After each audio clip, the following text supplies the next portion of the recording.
įtaiga naudoja hipnozijos elementus, bet tai nėra hipnozija.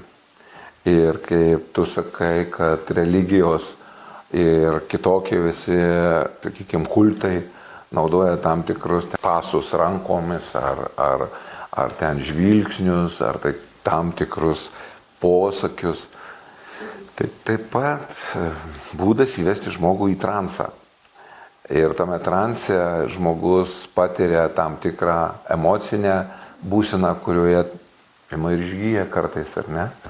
Arba ima ir atiduoda visus pinigus kažkam, ar ne?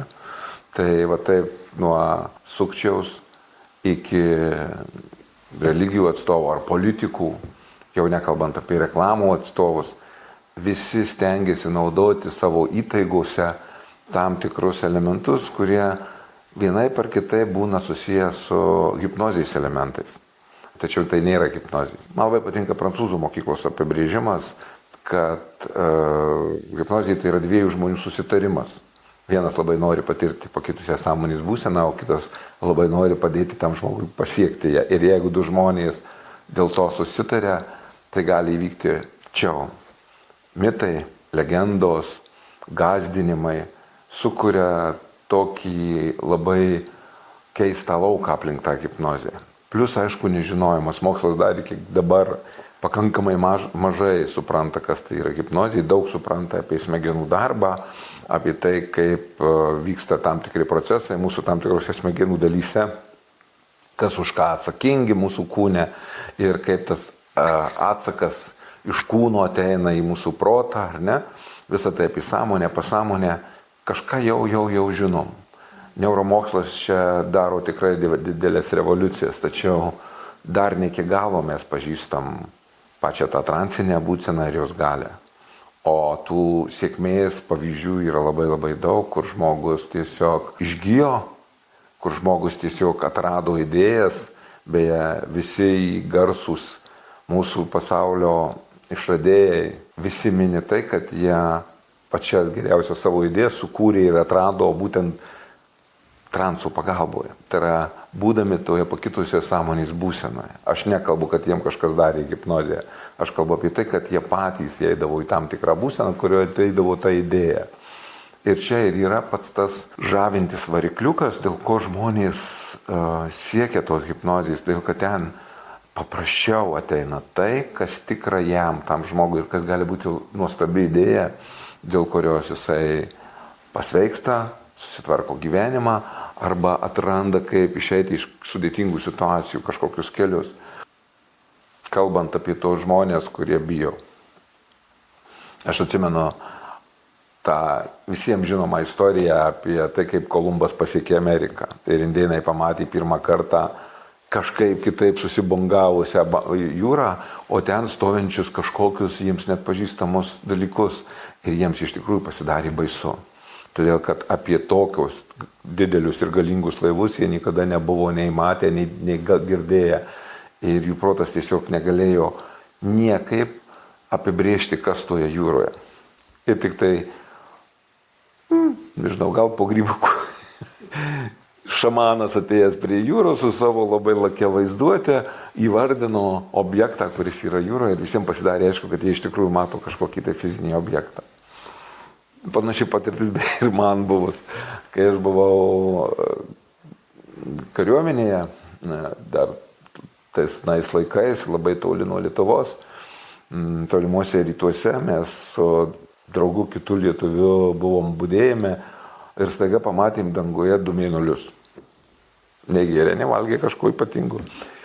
Ir pamatėm tos 2 mėnulius, pirmiausiai pamatėm vieną išėję į lauką su reikalais, atsisukam į kitą pusę, o grįžti ir matom, kad palauk, jau vaidenasi.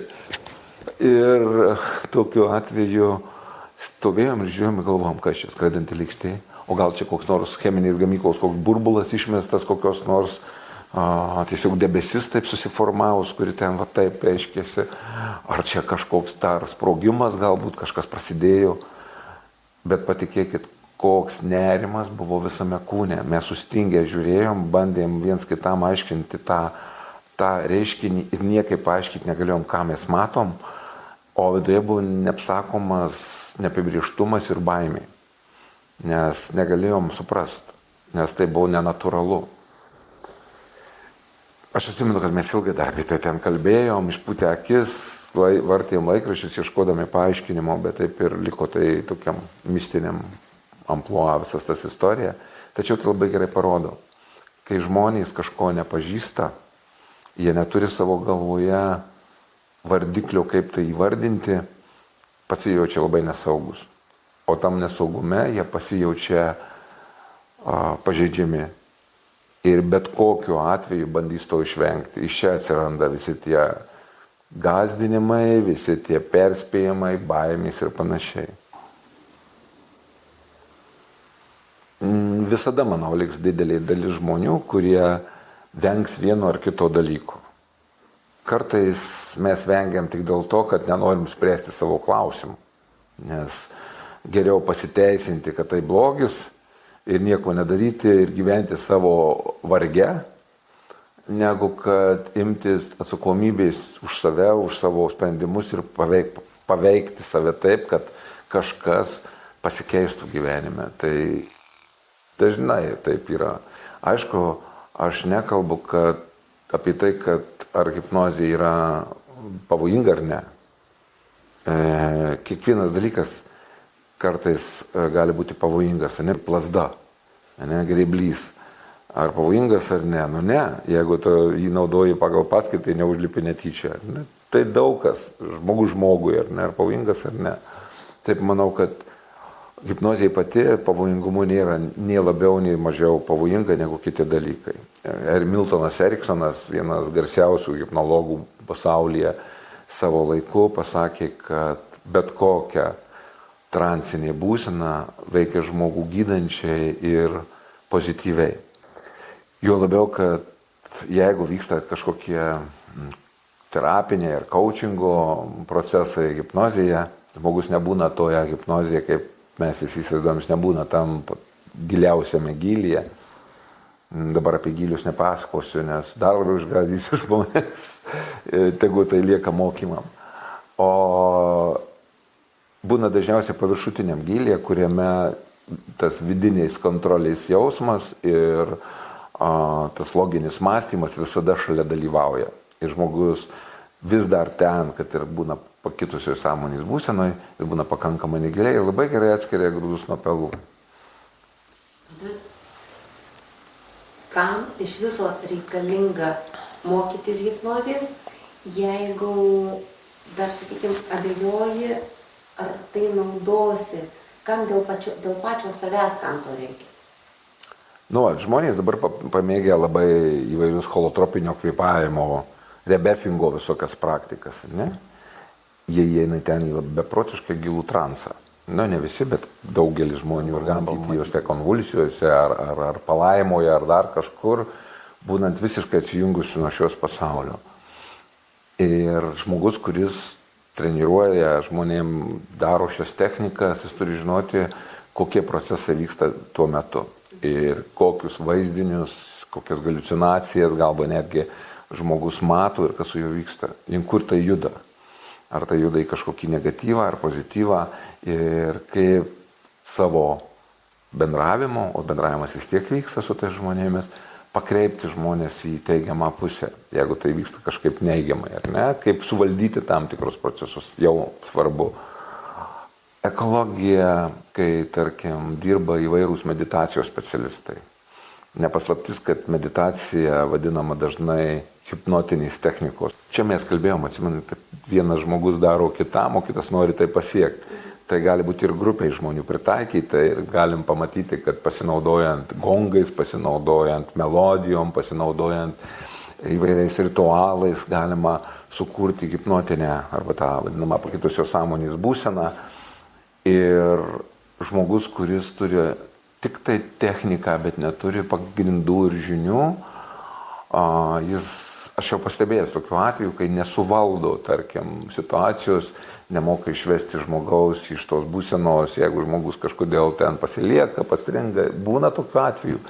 Arba išėjęs iš josios iš tikrųjų prisilietęs prie kažkokių savo trauminių dalykų, nors visai ten galbūt ir nevedė to žmogaus, bet jis būtent to būsenoje atsipalaidavęs, susidūrė su tokiam būsenom, nebežino, ką toliau daryti.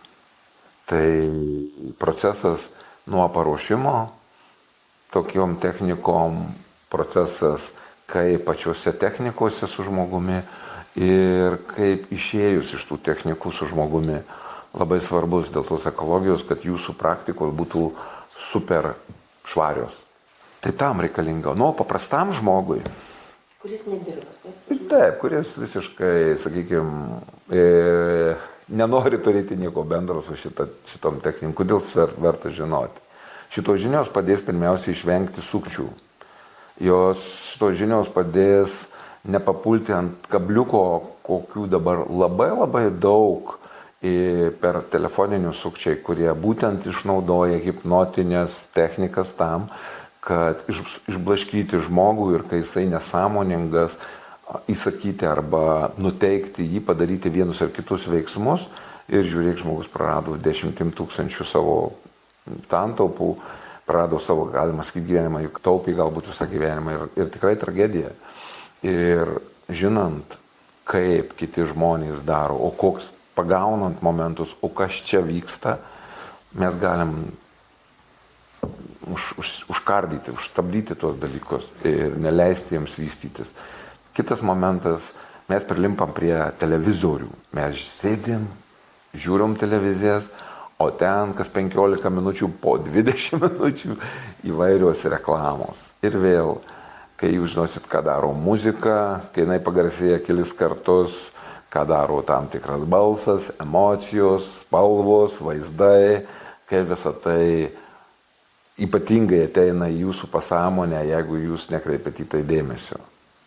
Ir kodėl reikia, kai klausotės radiją ar žiūrite televiziją, būti labiau sąmoningiam per reklamą, todėl kad tuo metu būtent transliuojama jūsų pasąmonėje labai daug dalykų. Atsispirti, būti labiau kritiškiems, priimant informaciją, tai taip pat nepasiduoti įvairiems politikų triukams, kur visiškai žmonės kartais matai iš prigimties išmokę įtikinėti kitus žmonės, išmokę taip elgtis su savo kūnu, aš turiu omeny elgesį prieš kamerą arba elgesį prieš grupę žmonių, kad jie gali su savo tam tikrom įtaigos technikom pavergti mases. Ir taip iš tikrųjų tragedija, nes mes su tokiom tragedijom jau istorijoje susidūrėm, ar ne, ištisos tautos aklai tikėjo vienu ar kitu žmogum, pražudė kitas tautas. Tai visame tame galim nekalbėti apie hipnozę, sakyti, kad tai tabu, pamirštam. Ir pasiduodam visiems, kurie apie tai žino ir pradeda naudoti ją blogais tikslais. Tai aš už tai, kad kuo daugiau žmonės žinos, tuo jie labiau taikys sąmoningai. Juk ir peilį, jeigu tu nežinai kaip taikyti, tai gali prisidaryti visko, ar ne? O jeigu tu žinai, kur jį taikyti naudingai, tai tu jo nepasimsi tie, kuris nereikalingas ir nenaudosi blogiem darbam. Tai čia tas pats. Mes apie hipnozę kalbam kaip apie tam tikrą žmonių komunikacijos formą, kurioje vienas žmogus pakeičia kito būseną, įvesdamas į tą pakitusią sąmonės būseną. Kartoju šitos žodžius, šitos junginius labai daug. Tik tai komunikacijos pagalba. Tai yra komunikacija, aš plačiaja prasme turiu omenyje. Tai be jos niekaip, todėl toje komunikacija įtaigumo ir įtaigos labai daug. Ir va tas, kaip sakai, pakitusi sąmonės būsena, kitam gali pasirodyti tarsi sąmonė mano kitaip. Ir čia jau kažkas tai baisaus. Vat vėl iš nežinojimo, ar ne? Vėl iš nežinojimo mes prisikuriam įvairių mitų, nežinau kaip čia pavadinti, siaubų savo galvoje apie tą pakitusią sąmonės būseną. Tai labai paprastas dalykas. Aš vis bandau žmonėm paaiškinti, kuo paprasčiau. Vienintelis ir paprastas toksai man dabar ant bangos paaiškinimas, kad neaiškinti dar giliau ten sudėtingai, tai pasakyti, visi jūs snaudėt. Ir buvo, kai jis snaudėt dėl to, kad tas toks poilsis buvo labai saldus, kai tu tarp aplinkų jūs bėgiojo galbūt vaikai, gal kalbėjo kiti suaugę artimieji kažką garsiai, tačiau jūs taip gerai ir saldžiai buvot, ne tai, kad įmėgė, jūs snaudėte, kad niekaip negalėjot pajėgti reaguoti į tą triukšmą, nes tiesiog buvo per gera būti toje būsenoje, per gera būti saldžiai ir jūs nekreipėt dėmesio, kad kitą kartą galbūt ir lieptut patylėti, paprašytumėt išeiti, o čia tiesiog snaudėt ir netgi gal savotiškai džiaugėtės, kad tie laksto vaikai ar ten suaugę kalba ir vadinasi namus viskas kaip visada, ramu. O man čia dabar taip smagu, kad net seiliai nubėgo, ar ne?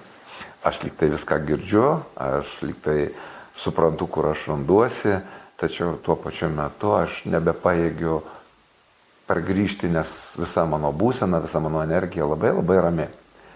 Tačiau tai nelaikykit, kad snaudimas tai jau yra hipnozė ir pakitusi sąmonės būsena. Čia tik tai toks palyginimas, kad tai labai panašu. O iš tikrųjų tai tas tarpas tarp miego ir budrumo yra pakitusi sąmonės būsena. Kai tu dar nemiegi, nes kai užmiegi, tai jau prapuola viskas, ar ne? Ir kai tu nesi budrus, kai tu sąmoningas ir va čia viską jauti, matai, girdi, tai yra maksimalus atsipalaidavimas ir stiprus susikoncentravimas. Tai jei net giliau, tai pasakyčiau, čia toksai savotiškas prabudimas savyje, o ne miegas. Todėl, kad tu susikoncentruoji kaip niekada į save savo, į kažkokius konkrečius dalykus ir tai yra stipru įdomu, verta patirti. Tai faktiškai turėtų būti siekiamybė to, o ne baimė, nes, arba ten ne kažkoks vengimas, todėl, kad bent jau bandyt patirti to, ko nesi patyręs, tai smalsumas galėtų vesti. Vien tik tai pajautus tą būseną galima išmokti gerai medituoti. Pačiam įeiti arba savihipnozei užsiimant, nes meditacija ir savihipnozė šiek tiek skiriasi, įeiti į tą pakitusią sąmonės būseną ir prisimenant Miltono Eriksono žodžius, kad šitą būseną veikia gydančiai, šitą būseną atstato nervų sistemą, šitą būseną leidžia žmogui pailsėti ir susikoncentruoti ir dar netgi išspręsti kažkokius klausimus. Tai bet kuriuo atveju naudinga. Naudinga tai išmokti ir taikyti tai kasdienybėje. Aš nekalbu, kad gyventi tame, bet kasdienybėje taikyti tai taip pat kaip ir dantų valymas. Pakitusi sąmonės būsena, dar sakoma, kad joje pabuvus 15 minučių tavo organizmui atstoja kaip 4 valandas miego. Aš nežinau, ar čia metafora, ar čia tikras palyginimas, tačiau tai taip pat ateina iš tų Miltono Eriksono ir kitų hipnoterapijos tėvų laikų. Tai va, tai daugelis žmonių sako, kad po hipnozės jaučiasi įsimiegoję, pailsėję, atsipalaidavę taip, kaip galbūt nebuvo atsipalaidavę ilgus mėnesius ir gal netgi pamiršę, ką tai reiškia tokioje būsenoje pabūti ir pailsėti. Faktiškai netgi tada, kada žmogus pastoviai yra pavargęs nuo minčių, pavargęs gula, negali miegoti, be vaistų nemiega, patyręs tokią būseną, visiškai jisai gali vėl iš naujo išmokti pailsėti normaliai. Daug ko gali išmokti. Ne tik pailsėti žmogus patyręs šitą būseną, jis gali atstatyti tam tikrą atmintį. Jis gali susigrąžinti tam tikrus emocinius patyrimus arba iš vis emocijas kaip tokias, tai yra vėl pradėti kažko džiaugtis, vėl patirti tą čia ir dabar momentą ir suprasti, kad gyvenimas nėra tai, kad jis užstrigęs tik tai savo apmąstymus apie praeitį, ar jis nuolatos suka savo galvoje mintis tik tai apie tai, kas nepadaryti, ką reikia padaryti. ir pavargsta nuo to. Tai yra, žmogus atsistato emociškai ir tada ta paletė visų emocijų jinai praplatėja. Ir mes tiesiog gyvenam žymiai pilnavertiškesnį gyvenimą. Tiesiog jausdami savo gyvenimą, nes daugelis žmonių vaikšto šalia savo gyvenimo batų. Bijot tada reikia žinot, ko bijai, nes jeigu bijai tik tai žodžio, tai tiesiog tą žodį supratus, pajautus pačią būseną, tarsi nėra ko bijot. Bijot hipnozės. Gal aš pasakysiu taip. Bijot ir tada atsisakyti ją suprast, tai tada leisti baimę panaudoti prieš tave, kad būtent ir užhipnotizuos. Koks nors čigoniškos hipnozijos specialistas gatvėje staiga, va dėl to, kad tu bijai, būtinai tave užhipnotizuos. Nes baimė vienas iš tų įrankių, per kurį tu gali labai gerai sumanipuliuoti žmogumi, įvesti jį į transinę būseną. Taip, kad nežinokit ir bijokit. Ir būtinai jūs pagaus gatvėje kas nors ir ole. Arba ne gatvėje. Dabar nereikia į gatvėje išėti, telefonu paskambys ir jūs jau, kaip sakyt, bėgate į banką nusimti pinigų. Bijokit. Ir nežinokit. Nes iš tikrųjų, dabar, sakykim, paskui bijokit ir man tas toksai kaip per multiką, kur tos akys sukasi ta hipnozė, ar ne? Ir jau nuo vaikystės įdeda tą tokį į tave, kad čia, kažkoks tave paveikė ir jau tu varai su tom savo ratukais akyse ir darau tą, ką man kažkas liepė. Čia tikrai labai iš toli atėję tokie dalykai. Savotiškai tai yra tiesa. Tik tai kartais gali būti per liepimą, kartais gali būti per prašymą, kartais gali būti per nuolaidžiavimą, o kartais gali būti per įsakymą, bet ir tie dalykai gali įvesti žmogų į pakitusią sąmonės būseną. Kartais mes galime žmogų atpalaiduoti iki tam tikro lygio, kad jisai leistų savo patirti tam tikrą būseną, o kartais mes žmogų taip galime įtempti ir perkrauti informaciją, kad jis negalėtų galvoti, kur jis randasi ir per tą perkrovą įvesti į transinę būseną. Transinėje būsenoje žmogus nebūtinai guli ten ant grindų ar sėdi patogioje kėdėje, jis gali bėgti, jis gali daryti kažką, kas atrodys jam labai svarbu, visiškai nesusimastydamas, juk taip ir sukčiai naudojasi tuo. Kad jie nuolatos neleidžia žmogui išeiti iš tam tikros būsenos, išlaiko į toj būsenoj, tuo metu jisai nebejaučia ir nebemato, kas vyksta, stengiasi spręsti kažkokį klausimą, gilina į tą vietą, išlaiko ir kol jisai nepadaro, sakykime, tų fatališkų savo veiksmų ir tokiu būdu nepraranda savo kažkokiu tai turto ar panašiai. Tai negalvokit, kad hipnozija tik tai ta tokia, kaip rodo filmuose, jo žmogus atsipalaidavo ir jis ten tada tvarkosi. Ne, hipnotinė ta arba pakitusią sąmonės būseną, ar ne, gali žmogus jausti bet kokioj formai. Jūs einate gatvę, žiūrite į telefoną, spaudote žinutes, o tuo pačiu dedate kojas, perlipate per slenkščius, pereinate perėjas, ir jūs neatsimenat, ar pasižiūrėjot į gatvėje, į kur mašina, į kur jūs atvažiuoja, jūs tiesiog buvo telefone,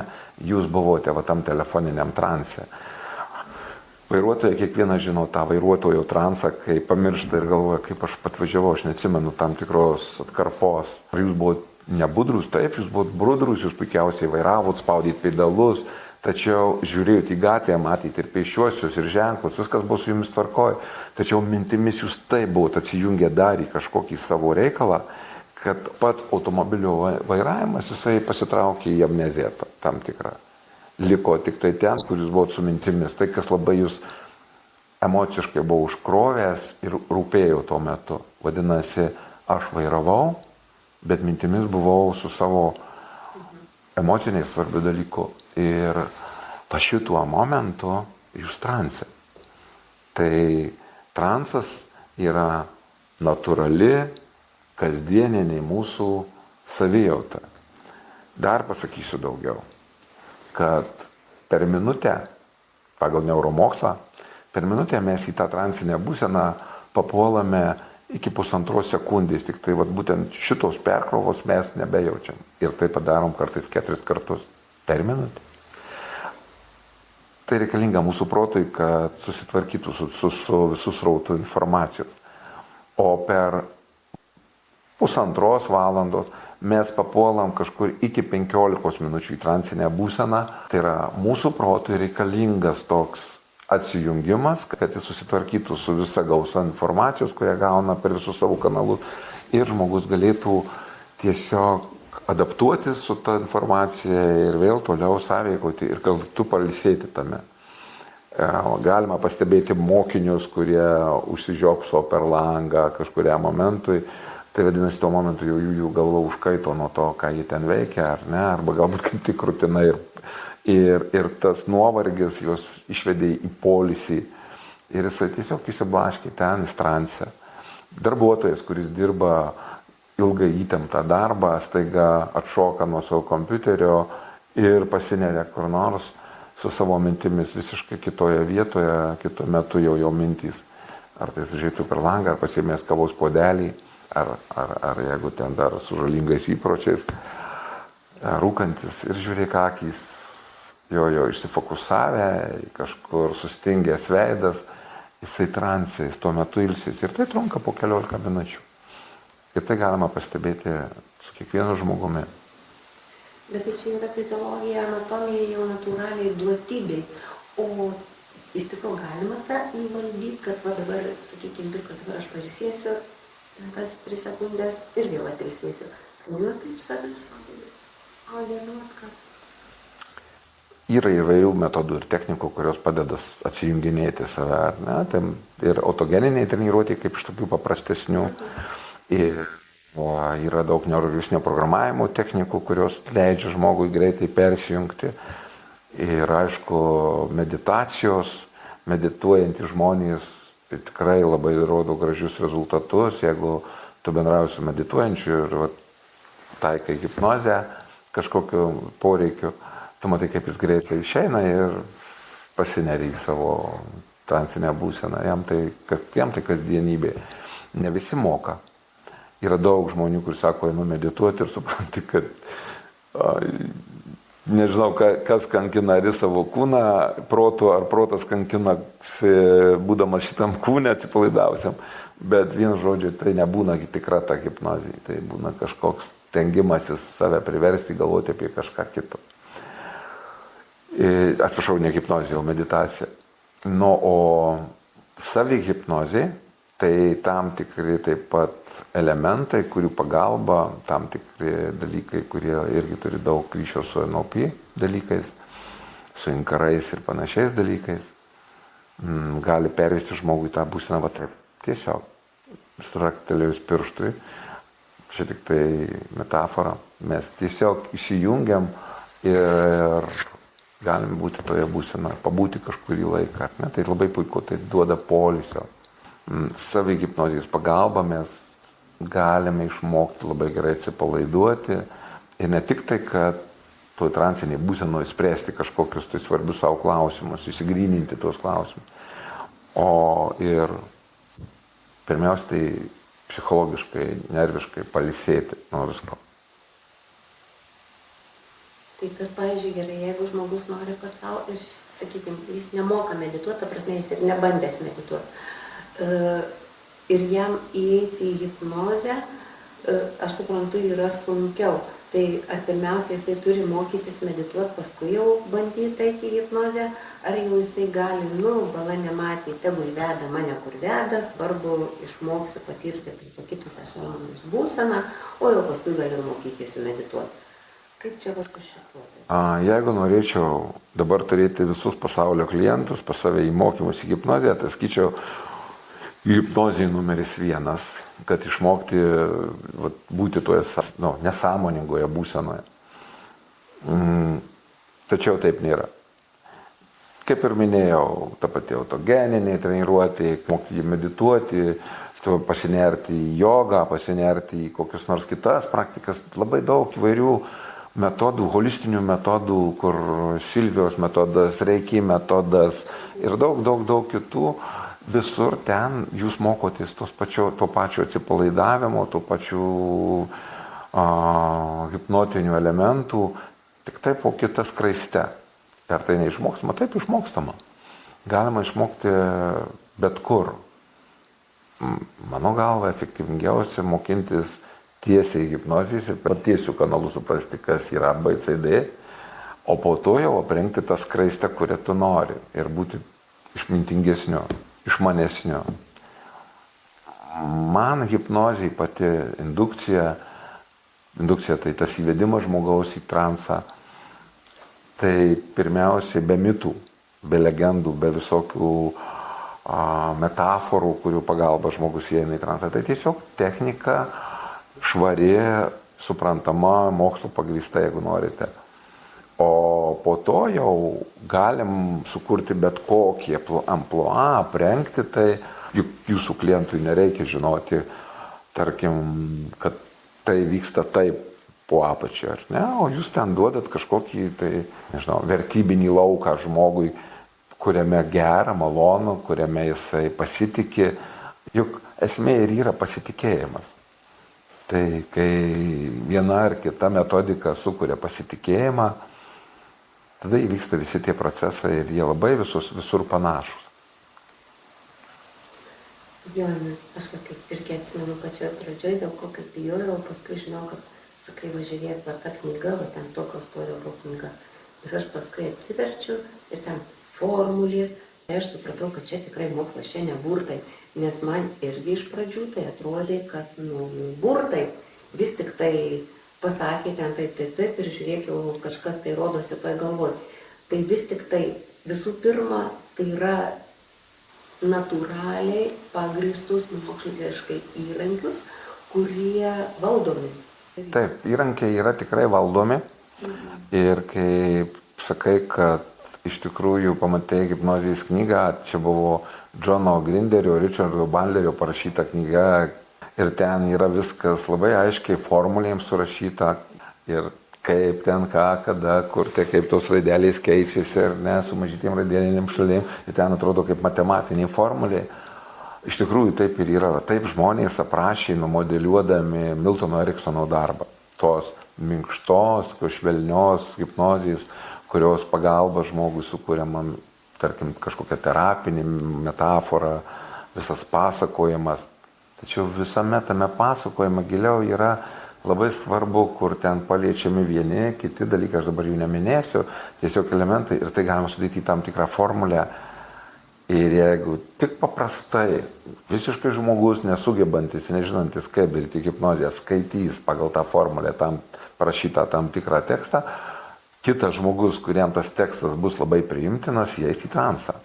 Tai yra nuostabus du jauni žmonės, Richardas Bandleris ir Džonas Grinderis, jie dabar jau labai nejauni.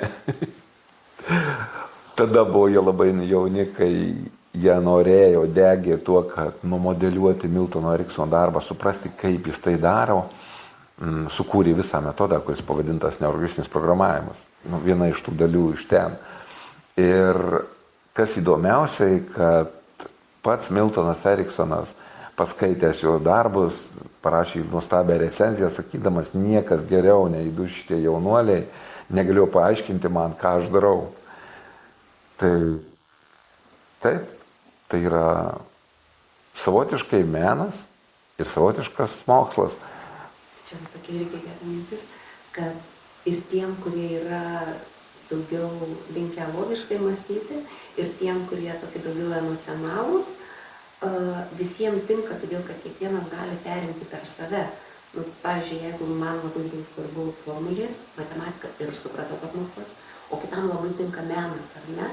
Tai jis ir vienas, ir kitas tai gali pritaikyti pagal. Jau pastebėjimas, kad kažkam reikia formulių, kažkam reikia to meno. Viena bus intravertui, kita ekstravertui. Vienas bus švelnesniam žmogui ir tokiam labiau pasiduodančiam arba tokiam labiau lydiškam, labiau aktyviam ir labiau diktatoriškam žmogui. Tai yra, aš visada sakau, kad pirmiausiai pati hipnozė turi tikti pačiam hipnotizuotojui. o tik paskui jo klientui. Ir kažkam labiau patiks ta direktyvi hipnozija, kur jis labiau kontroliuoja kažkokius tai procesus. O kažkam kaip tik tokia laisva hipnozija, kuris visiškai betarpiškai sukuria kitokį visą ryšį su žmogumi ir leidžia pačiam žmogui vystyti tą savo hipnotinę būseną. Tai daug yra tokių įvairių modelių ir technikų, kur žmonės gali pasimatuoti, pajausti, kas jiems. Tačiau žinoti, vėlgi pasikartosiu, reikia visas, vien tik dėl to, kad suprasti, kas vyksta su jumis, bendraujant su kitais žmonėmis. Nepaminėjau aktorių.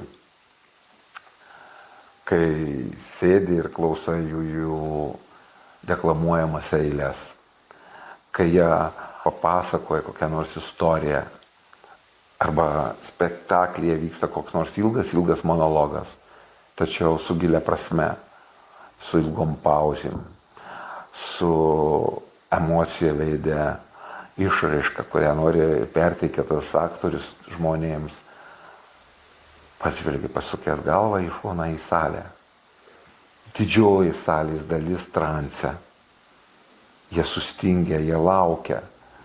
Ir tame laukime kažkas vyksta. Jų protas tada atranda tą ryšį su savo gyvenimu, su savo istorijom, detalėm kažkokiam iš savo gyvenimo.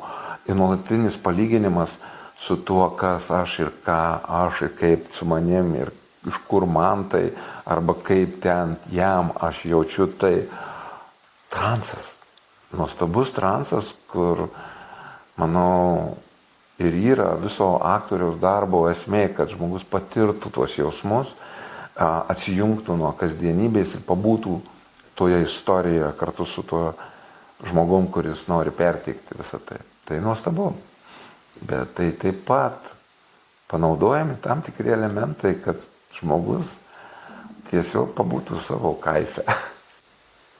Jo, tai atrodo, kad kiekvienoj profesijoje vadinasi, tai gali tiesiog panaudoti be tokio tikslo paveikti arba panašiai, kad patiktų žmogui bendrauti tam. Sako, žmogus terapijoje verkia, ar ne, nes prisilietė prie savo traumus. Juk spektaklyje, kai žiūrai ir pradedi verkti dėl kažko, tai taip pat tik dėl to, kad tau ta vieta susilietė su trauma.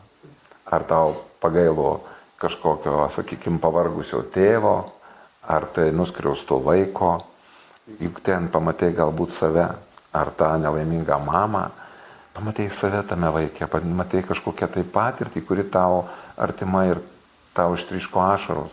Kitą kartą iš pasididžiavimo, dėl to, kad kažkur tavyje yra tas nepasiektas troškimas arba pasiektas, bet likęs toks sakralinis tau, kad tu dar tame jauti vibracijas ir ašaros iškis. Čia tas pats, bet čia labai panašu. Artima. Jie tiesiog vienas kito, jeigu, pavyzdžiui, visiškai atskirai vienas, sakykime, neurolingvistinis programavimas, jis gavęs nuo jo, nors jame irgi yra šiek tiek tų hipnozės elementų, bet atskirai hipnozėje jau tu jų pateiki plačiai, daug ir su visais niuansais. Tai dalykas, kuris nuo pradžios iki pabaigos turi savo struktūrą ir sistemą. Ir jeigu nori suprasti, tai vadinasi, reikia gilintis ir mokytis, o jeigu ne. Pasakyti galima taip, kad viskas, ką jūs veikiate per dieną, daugiausiai darote dalykus visiškai nesąmoningai ir automatiškai. Ir rezultatus gaunate daugiau iš to nesąmoningo savo elgesio, negu iš to, ką jūs šiandien sugalvojate. Jeigu mes galėtume išlaikyti tą galvoju ir darau labai ilgai, nepavargdami, tai mes tikriausiai būtume 100 kartų sėkmingesni, bet mes labai greitai persijungiam į tą automatizmą ir darom dalykus tiesiog net nepagalvoja. Ir čia atsiranda klaidos, čia atsiranda neteisingi kažkokie elgesiai, po to mes pagalvojame, galėjau ir kitaip, ar ne, bet va, jau viskas pabaigta. Ir va tą savo vidų perkonstravus, mes galim sukurti naujus santykius su kitu žmogum. Mes galime sukurti su grupe žmonių visiškai kitus santykius ir vadovauti jiem kitaip. Mes galime tiesiog būti labiau užsispyrę ir apginti savo ribas taikiai, be jokio konflikto. Mes galime tiesiog nuspręsti ir labiau būti valingi, veikiant kažkur, atmetant tai, kas nereikalinga, siekiant savo tikslo. Ir viskam tam, kad susitvarkyti, tai reikia dirbti labiau su tom nesąmoningom vidinėm programom, tais automatizmais išmoktais įpročiais. Vienas darbas, kai tu mokai save per protą, mokai mąstydamas ir kiši, ir taip kaip mokytojai kažkada 12 metų, ne, per prievartą kiši kažką naujo, galima kankinti save ir mokytis tokiu būdu.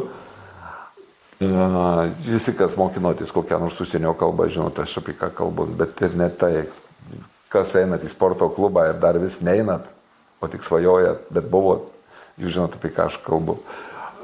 Ir galima tai daryti paprasčiau, telkiant hipnozę.